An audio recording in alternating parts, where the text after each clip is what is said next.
The Persian cat had spent 14 years ignoring everyone. That night, she did not. Iris had been a cardiac nurse for 13 years. She knew the cadence of a real emergency. This was not that. This was Murphy, 4 years old, 92 pounds, doing something he had never done in 4 years. She made coffee. She told herself she would deal with it after breakfast. Not in this house. Not in this house. In other people's houses. In her training, she had learned that the most dangerous moment for a family was the morning the older pet decided the baby was now competition. She had counseled families. She had taken the call from the ER the night a Labrador, 8 years old, beloved, had bitten a 2-year-old. This morning, in her own kitchen, she was certain this was the early stage of resource aggression she had warned other families about. She called Henry at work. He said the things husbands say when they do not want to upset their wives. He said, "Are you sure?" He said he has never done anything, but she could hear the shift in his voice. Murphy watched her from the corner of the kitchen. He had not looked away. If you stay for stories about what animals sense before we do, you're in the right place. Subscribe so you don't miss the next one. ISALAYSELCAS. Iris clipped Murphy to the lead by the side gate and walked away. She put June on the rug with board books, and she sat on the couch, and she did not stop shaking.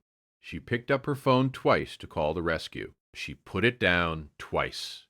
Then Murphy sat in front of the closed door and let out one long, low sound she had never heard from him. She thought, that is the noise that ends a dog's life in this country.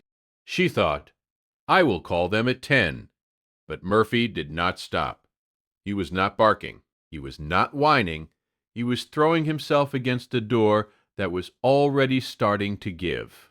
The latch broke at 8:47 a.m. Murphy did not run to her. He did not approach June.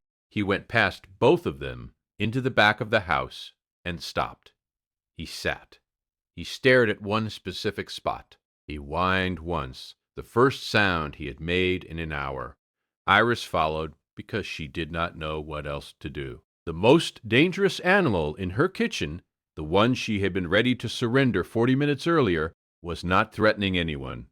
He was pointing. The reveal came through the dog leading the parent down the hallway, stopping at one specific door. She did not understand yet. She would, in 43 minutes.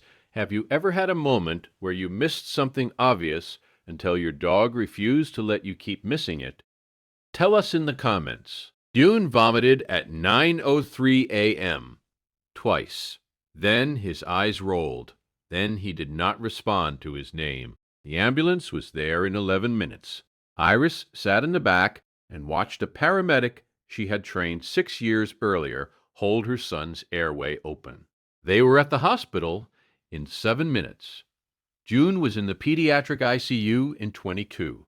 The attending pulled her into the family room and used the phrase, a flash flood approaching at night. The emergency manager from County Emergency Services sat across from her and said, 3 inches of rain upstream in 20 minutes. If you had brought him in even 30 minutes later, we would be having a different conversation. She thought of Murphy pressing his shoulder against the gate. She thought of him staring, not at her son, but past him. She understood, all at once, that it had never been aggression. Murphy had been smelling a creek that had been bone-dry hours before. For 2 hours, he had known before any machine could have told her. What she had read as a threat had been a sentence in a language she did not know how to translate. Every guardian deserves to be recognized.